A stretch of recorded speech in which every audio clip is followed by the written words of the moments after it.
ரஜினிக்கும் விஜயகாந்துக்கும் இருக்கிற வேறுபாடுகள். இப்படி ஒரு பதிவு 2-3 நாளா வைரலா பரவிட்டு வருது. உங்களை ரொம்பவே யோசிக்க வைக்கும் இந்த வீடியோ பதிவு. கொஞ்சம் ஏழ்மையான குடும்பத்துல பிறந்து சுகவாசியா வாழ்ந்துட்டு வரவர் ரஜினி. கொஞ்சம் வசதியான குடும்பத்துல பிறந்திருந்தாலும் எளிமையான வாழ்க்கைய வாழ பழகிட்டவர் விஜயகாந்த்.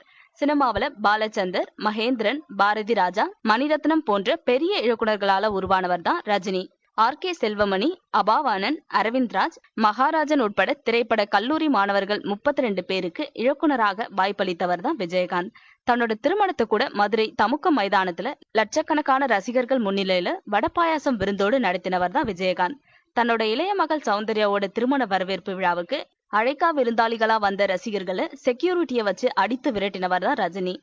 மாணவ பருவத்திலே திமுக முன்னெடுத்த இந்திய எதிர்ப்பு போராட்டத்துல பங்கேற்றவர் விஜயகாந்த். இதுவரை மொழிக்கான போராட்டத்தில் தலை காட்டாதவர் ரஜினி. இலங்கை தமிழர் இன படுகொலையை கண்டித்து 1986 நடிகர்களை திரட்டி சென்னை சேப்பாக்கத்துல உண்ணாவிரதம் இருந்தவர் விஜயகாந்த். அந்த சமயத்துல மும்பைல ஹிந்தி படம் ஒன்றோட படப்பிடிப்புல பிஸியா இருந்தவர் தான் ரஜினி. படப்பிடிப்பின் போது தன்னோடு பணியாற்ற சக நடிகர்கள், டெக்னீஷியன்கள், ஊழியர்கள் வரைக்கும் எல்லாருக்கும் சரிசமமான உணவையே வழங்கணும்னு வலியுறுத்தி அதை நடைமுறைப்படுத்தினவர் தான் விஜயகாந்த்.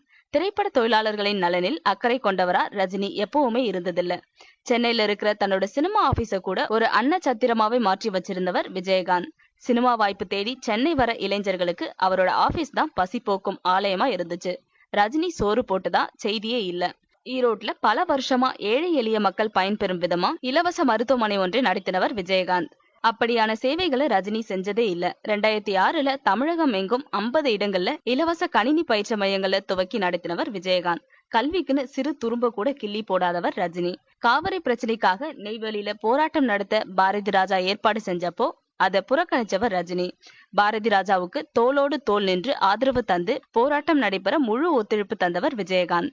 தன்னை மக்களுக்கு அடையாளம் காட்டிய சினிமா அழிஞ்சு போக கூடாதுங்கிறதுக்காக திருட்டு விசிடி ஒழிப்பிற்காக விளம்பர படம் ஒண்ணுல சம்பளம் வாங்காம நடிச்சு கொடுத்தவர் விஜயகாந்த். தன்னை வாழ வச்ச சினிமாவை வாழ வைக்க ஒன்னும் செய்யாதவர் ரஜினி. நடிகர் சங்க தலைவரா பதவியேற்று நலிந்த கலைஞர்களோட நலனுக்காக மாதந்தோறும் ஓய்வூதியம் கிடைக்க வழி செஞ்சவர் தான் விஜயகாந்த்.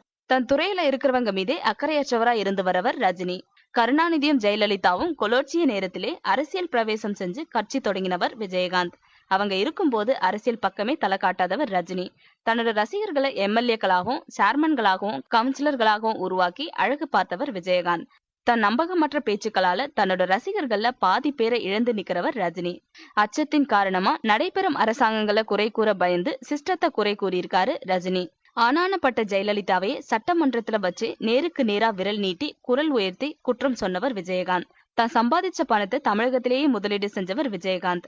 அத்தனையும் கர்நாடகா மற்றும் மகாராஷ்டிராவில முதலீடு செஞ்சவர் ரஜினி. மொத்தத்துல விஜயகாந்த்னா துணிவு, நிர்வாகத்திறன், உதவும் மனப்பான்மை, முடிவெடுக்கிறதுல ஆற்றல் மற்றும் எளிமை. ஆனா ரஜினினா மக்களுக்கு நினைவுக்கு வருது அவரோட சுயநலம், முடிவெடுக்கிறதுல காணும் குழப்பம், ஏழைகளை பார்த்து இறங்காத மனசு, துணிவின்மை போன்றதுதான். என்ன நண்பர்களே, இதெல்லாம் கேட்டா